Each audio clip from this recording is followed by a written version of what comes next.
Jumpa lagi di channel K3, Koki Keluarga Kita.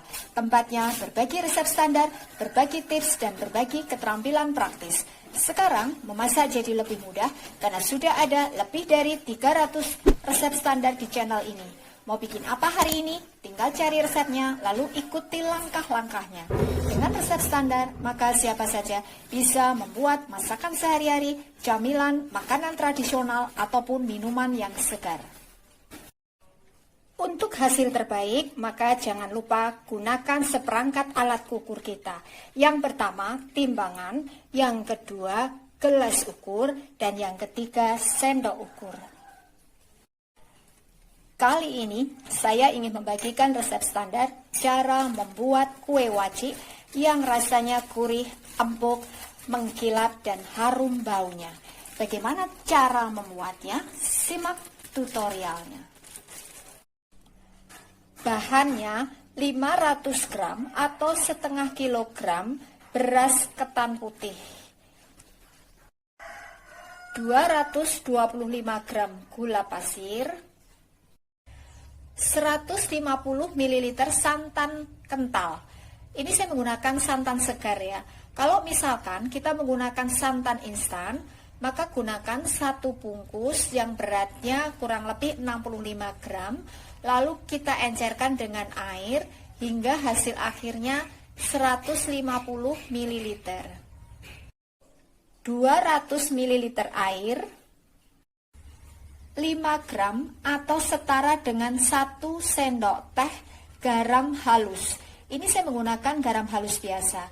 Kalau misalkan kita menggunakan garam halus yang kering seperti merek Revina, maka kurangi ukurannya supaya nanti rasanya bisa pas.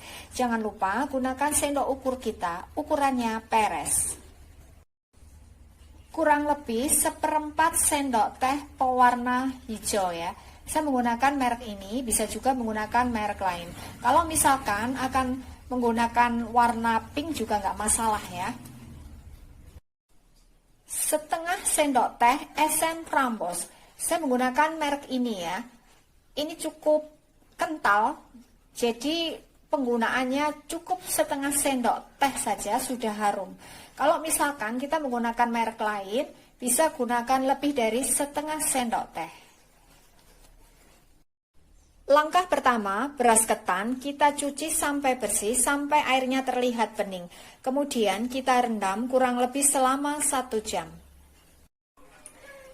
Setelah kita rendam kurang lebih selama 1 jam, lalu beras ketannya ini kita tiriskan, kemudian kita kukus sampai setengah matang, sampai butiran berasnya ini berubah warnanya jadi bening. Ini sudah setengah matang ya, warna berasnya ini sudah berubah jadi bening.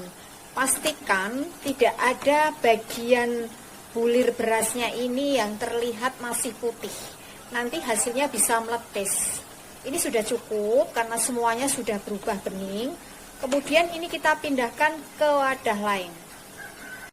Kemudian selagi masih panas, lalu kita masukkan sedikit demi sedikit airnya sambil kita aduk sampai rata ya.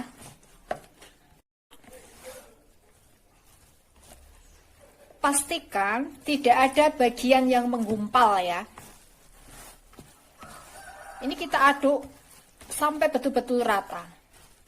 Kemudian setelah tercampur rata, ini kita diamkan kurang lebih 15 menit supaya airnya ini meresap. Baru kemudian nanti kita kukus lagi sampai matang. Ini sudah kita diamkan kurang lebih selama 15 menit, lalu ini kita kukus kembali sampai matang. Ini sudah matang karena sudah empuk ya. Lalu kita matikan apinya, kita pindahkan ke wadah lain. Langkah berikutnya, campur gula pasir, santan, dan garam, juga pewarnanya ya.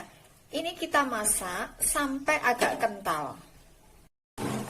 Kita aduk-aduk sampai gulanya ini larut ya, supaya tidak gosong atau bergerak bawahnya. Kita masak sampai agak kental ya. Ini bagian yang tersulit ya kalau menurut saya untuk menentukan tingkat kekentalannya. Kalau misalkan terlalu kental, itu nanti akan membuat hasil wajiknya ini keras. Tapi kalau kurang kental, maka itu bisa membuat wajiknya ini tidak kalis. Jadi ini memang harus pakai perasaan ya. Sepertinya ini sudah cukup ya kekentalannya. Jadi seperti ini.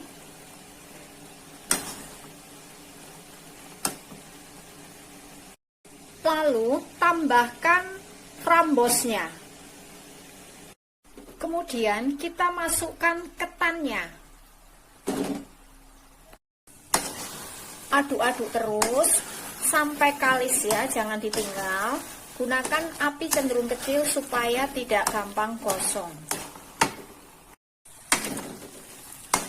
Jadi ini kita aduk terus ya sampai kalis, sampai lepas dari wajannya.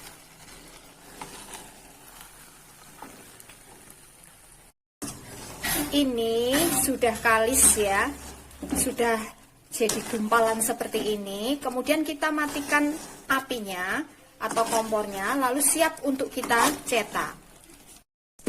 Kemudian untuk mencetaknya kita bisa menggunakan nampan seperti ini, lalu nanti kita potong-potong, atau kita bisa mencetaknya dengan menggunakan cetakan seperti ini ya.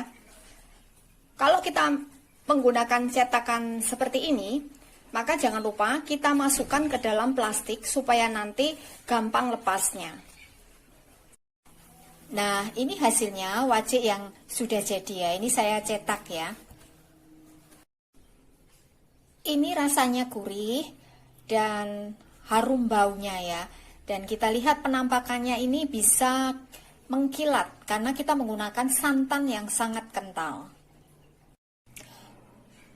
Untuk hasil terbaik, maka kuncinya yang pertama, gunakan santan yang betul-betul kental supaya nanti hasilnya bisa mengkilat. Yang kedua, gula dimasak agak kental. Kalau terlalu kental atau kemeramut, maka hasil wajiknya ini bisa keras. Tapi kalau kurang kental, nanti hasilnya tidak bisa kalis. Jadi ini memang tahap agak sulit untuk menentukan kekentalannya. Harus betul-betul pas tingkat kekentalannya supaya nanti hasil wajiknya ini bisa kalis tapi tidak keras. Yang ketiga, sewaktu kita memasak ketan bersama gulanya, maka gunakan api cenderung kecil supaya tidak gampang gosong. Aduk terus sampai betul-betul kalis, sampai lepas dari wajannya. Ini adalah resep standar. Jadi, kalau kita ingin membuat dalam jumlah banyak, maka tinggal kalikan bahan-bahan yang ada di resep ini. Dengan resep standar, maka siapa saja bisa membuat kue wajik yang rasanya gurih, harum, penampilannya bisa mengkilat, dan tidak keras. Terima kasih telah menonton video ini.